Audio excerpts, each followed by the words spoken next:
we're just gonna have to deal with the shadows for a little bit. Working on this 317 project. Got all the tin off, off camera. I got the battery box taken out. I haven't solved the wiring problem yet. That's gonna be for later. Got the gas tank taken off. It really just looks like there was lots of cottonwood that was around. So what I'm going to do is I'm going to dig some of this stuff off and just kind of out of here. But then I'm just going to take the garden hose and spray everything off and just give it a good rinse down. And then we'll come back with some cleaner and the pressure washer here in a little bit and work on it that way. So give me a little bit to get the hose set up and whatnot. Since it froze last night, the hose is, I'm sure, got plenty of ice in it. And we'll get that all set up and we'll go from there. All right, let's take the top layer off.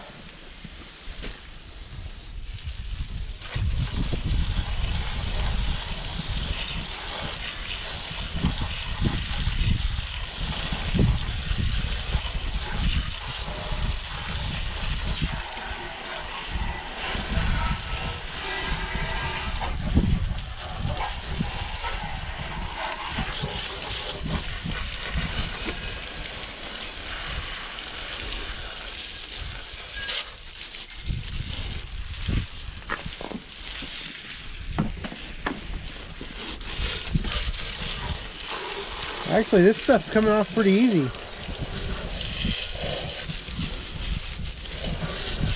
Which makes me excited.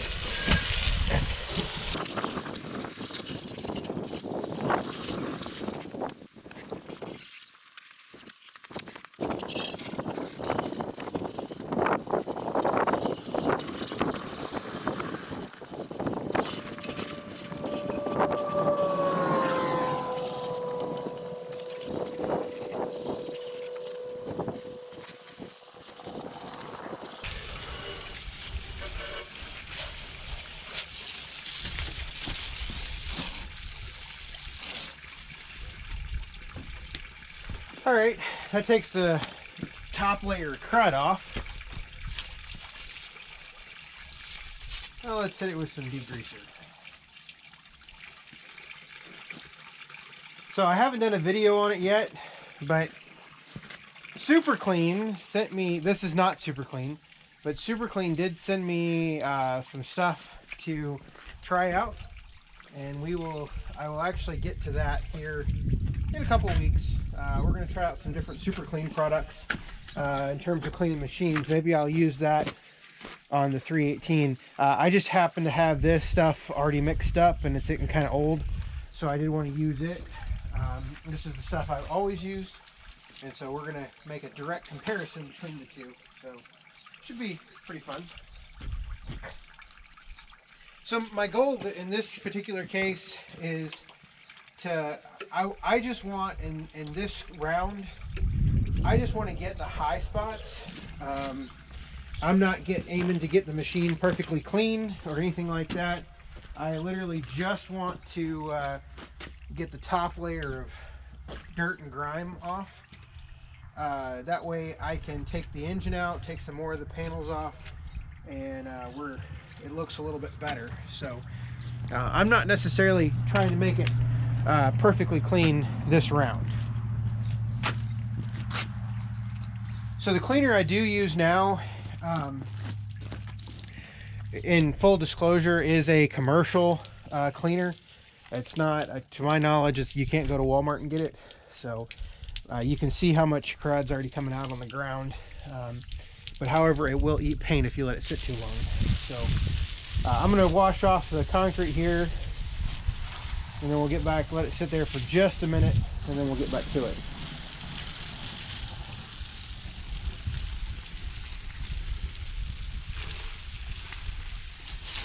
All right, let's see if we can get some more crap off of here.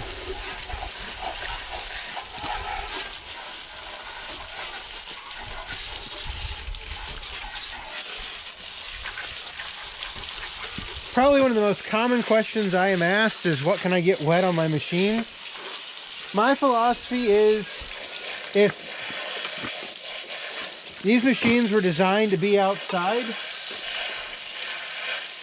And so unless there's special circumstances, most everything can get wet. Or I see no reason why most everything can't get wet. Now obviously on some of the newer machines you do have some concerns with electrical, whatnot. But on these older machines, honestly, you know, it's not really, in my mind, it's not really a huge deal. And I will get the pressure washer out. I just really wanted to get the top layer off first. Then after I get the top layer off, then I can kind of hit it with the pressure washer and go from there.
So cold this morning, my hose is just being a pain.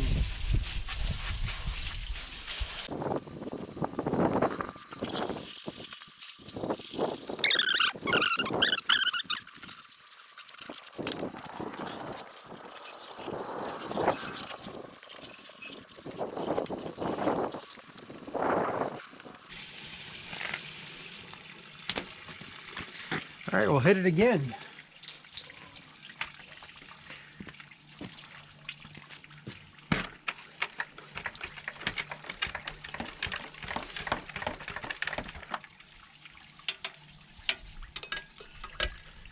I can already tell that to get it fully clean, I'm going to have to take this engine out, but we already knew that, so it's not too big of a shock.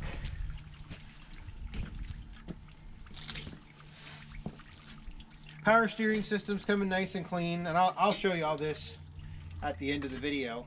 I'm actually going to move this down, let it sit on the ground. But I'll go ahead and get in here a little bit. I forgot to take the belly pan off, so that is something I'll have to do on the next round of cleaning.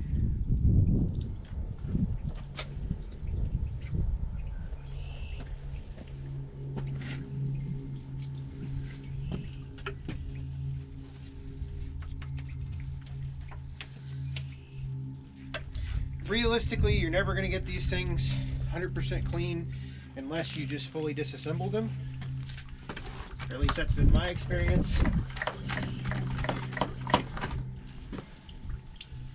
I mean, you can get them pretty good and clean, but unless you take them down to their respective parts, you are not going to get them 100% clean.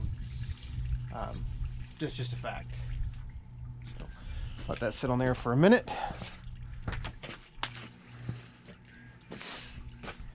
So, like I said, the chemical I'm using now is not it's not publicly available. You have to be a wholesaler. Unfortunately, I have a supplier for that. It's basically a car wash chemical. So, but we're gonna try out. We're gonna try out Super Clean here in the next couple weeks. I'm gonna go get a screwdriver real quick. I see a piece of wood or something in there.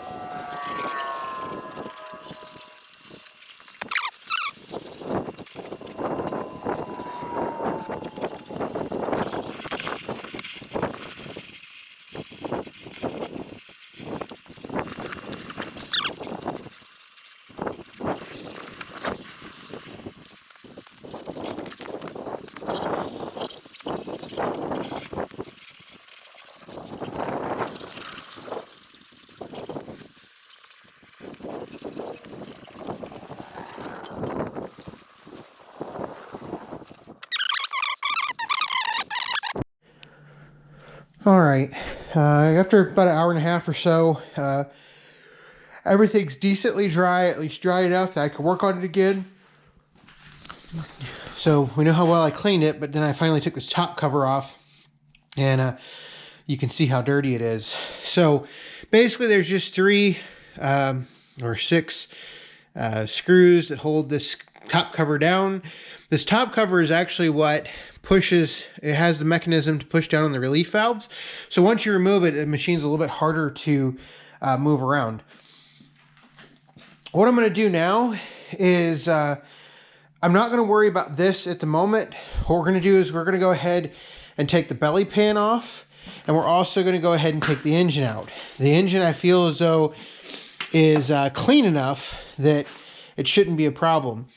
Now, I've talked a little bit about the Onan kit, and one of the parts of one of the wires that you would get with the kit is this wire right here to help with integrating the engine into the 317 wire system. So I'm going to go ahead and we're just going to go ahead and pull this wire right here, and I think I'll need to get a pair of pliers or something because it's still a little damp. But no different than unhooking a regular Onan engine. You've got this fuel line that needs to come unhooked. I'm actually going to unhook it from the fuel pump right here, because I'll go ahead and replace all these lines while I'm working on this thing.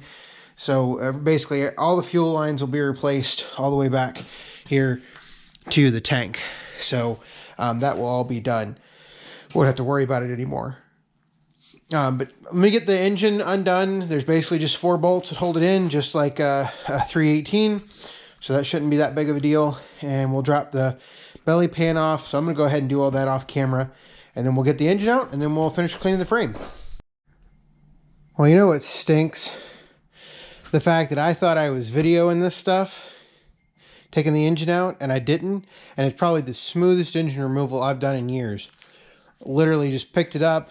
The drive shaft just came right off, just straight out. It was perfect. But naturally, I go to turn the camera off, and the camera was never turned on.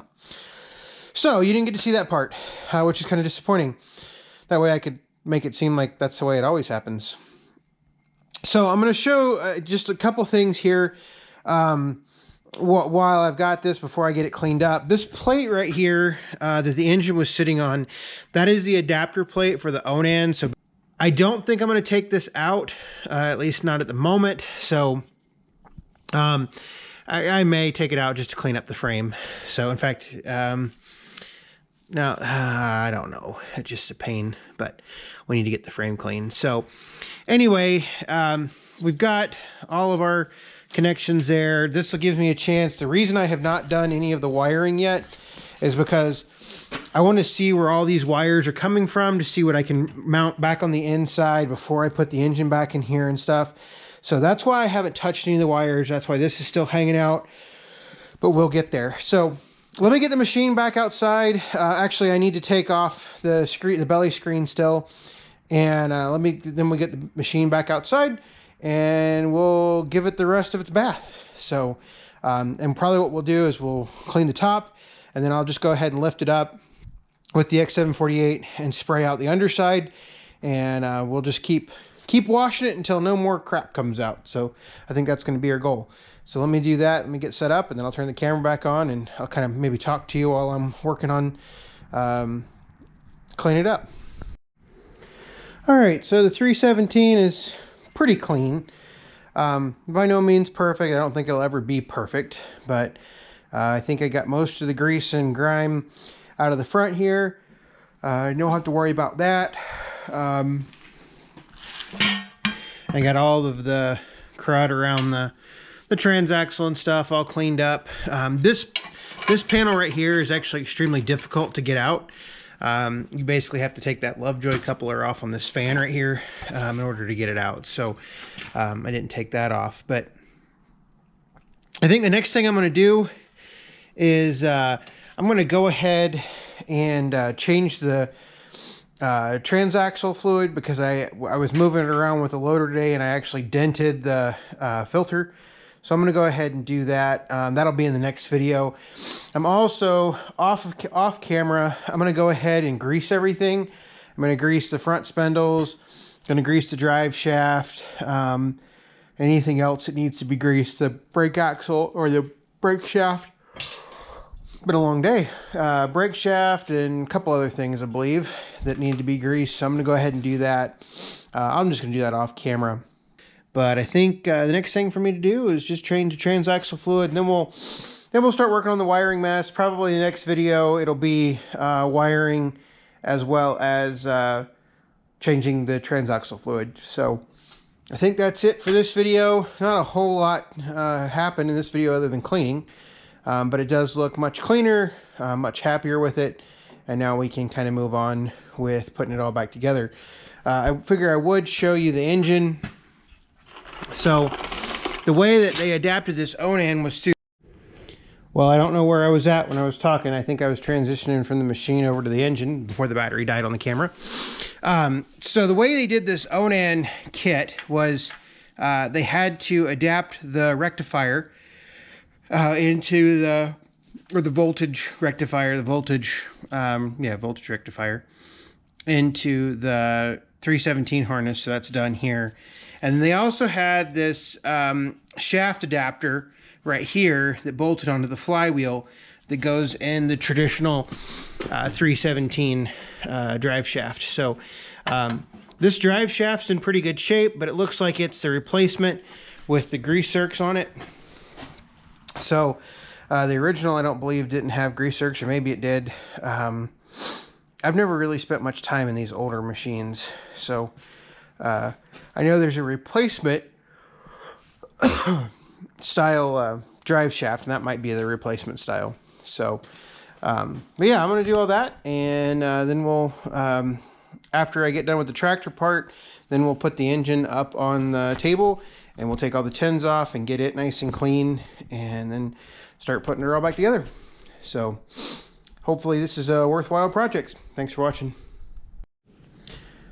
Just a quick addendum to this video. I did, well, I was going to take the cover off, but I can't get it off without working a little bit harder than I want to for the moment. But basically, I did get the cover off of this 400 deck, and I got the deck clean and everything, and it is definitely just a loose belt on the 400, so the reason the deck wasn't turning. So I got to figure that out. But that's another project for another video, but we'll eventually get to it. So I just know that there was quite a bit of interest in the 400 video, so there's the 400, and the deck is now clean and we are ready to go to town working on the deck. So thanks for watching.